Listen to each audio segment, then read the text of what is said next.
สบายดียินดีต้อนรับทานเข้าสู่กาสีอินดี้มีหลายกว่าที่ทานคิดหลายคนอาจจะพอลึงเคยกับเพจหรือว่าช่อง YouTube กาสีอินดี้กันแล้วแต่สำหรับหลายๆคนก็ถือว่ายังบ่ทันมีความคุ้นเคยแต่ว่าหลายๆคนอาจจะไปเลื่อนหรือว่าเสาะหาข้อมูลแล้วไปเห็นเพจของพวกเราถือว่ามีข้อมูลในระยะที่ผ่านมามีหลายๆอย่างที่มันแปลกตาไป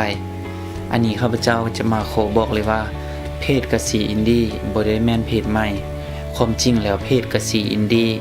มันได้มาเปลี่ยนจากเพจหลายๆตัวที่เคยเฮ็ดมาก่อนหน้านี้แล้วก็คือ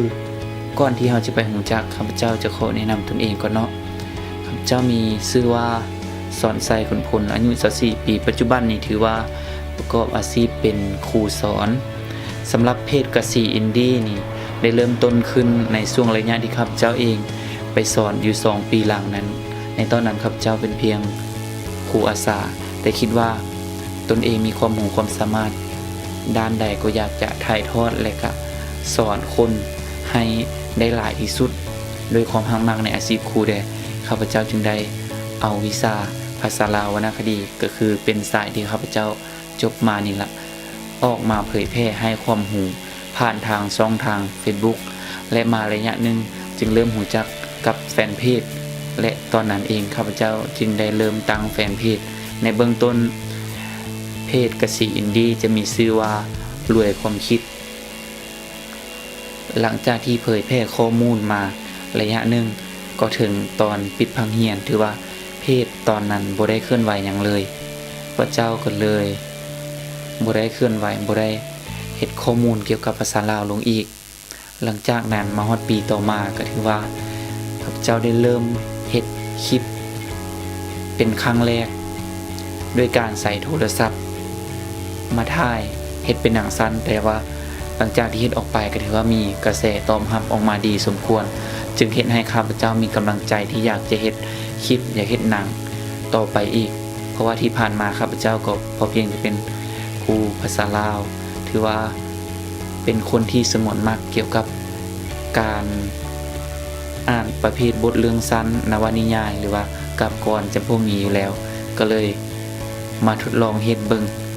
เกี่ยวกับการเฮ็ดหนังบ่ฮู้ว่าจะเฮ็ดออกมาได้ดีปานใดซึ่งว่าประสบการณ์ที่ผ่านมาก็คือเคยเฮ็ดแต่เฉพาะหนังที่เป็นละครเวทีให้กับวิทยาลัย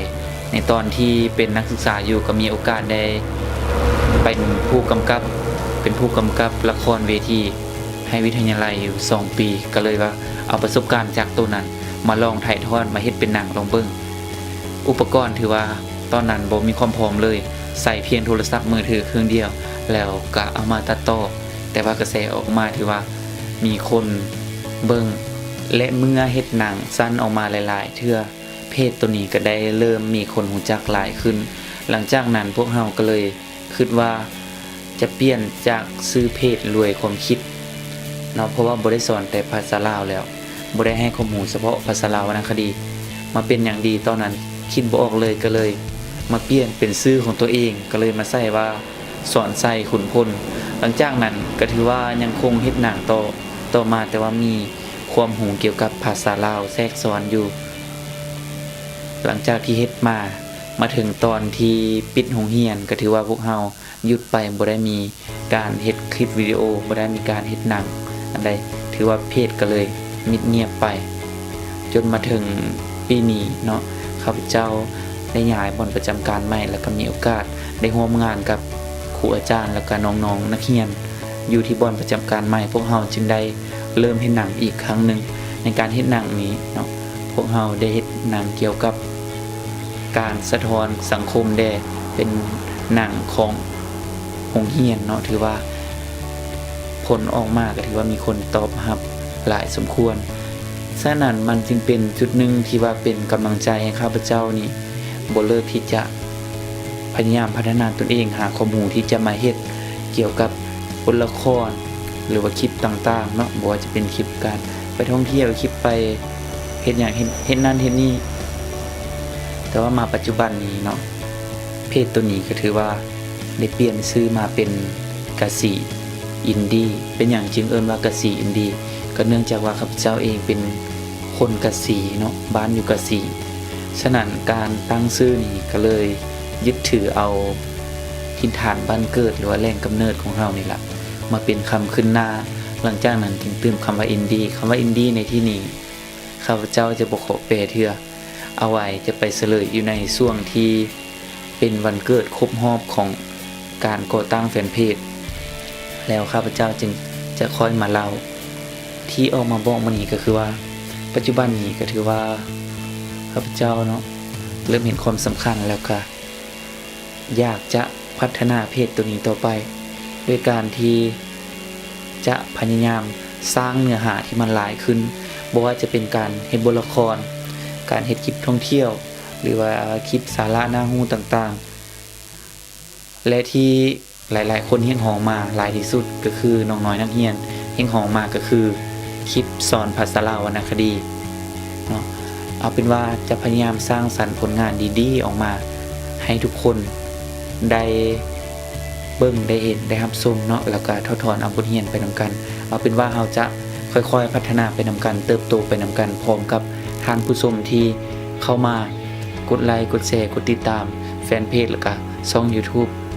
ก็คือพวกเราจะเฮ็ดรายการใหม่จะพยายามสร้างรายการใหม่จะมีรายการที่ให้ความบันเทิงแด่แล้วก็ให้สาระน่ารู้แด่แล้วก็จะสอนบทเรียนแด่เอาเป็นว่าเป็นแนวใดเนาะข้าพเจ้าจะพยายามเฮ็ดให้ได้ก็คือ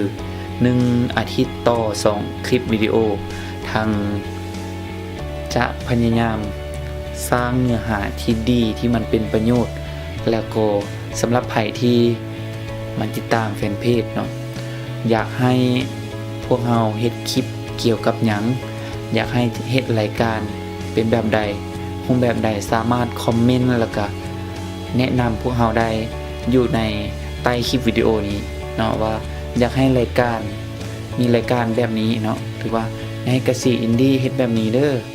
แล้วแม่นขอคำแนะนำขอคำคิดเห็นแล้วก็ส่วนร่วมจากท่านผู้ชมเนาะที่เข้ามาเบิ่งคลิปนี้เพราะว่าถ้าบ่มีท่านผู้ชมเนาะบ่มีคนที่เข้ามาเบิ่งบ่มีคนมากดติดตามเพจตัวนี้แล้วก็ทางช่อง YouTube ก็คงจะบ่มีมาถึงวันนี้ฉะนั้นข้าพเจ้าขอแสดงความขอบอกขอบใจนำทุกคนที่เข้ามาติดตาม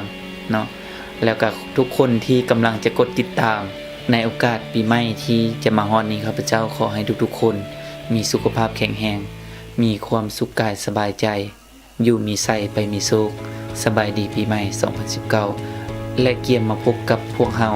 ทีมงานกษีอินดี้มีหลายกว่าที่ท่านคิดสบายดี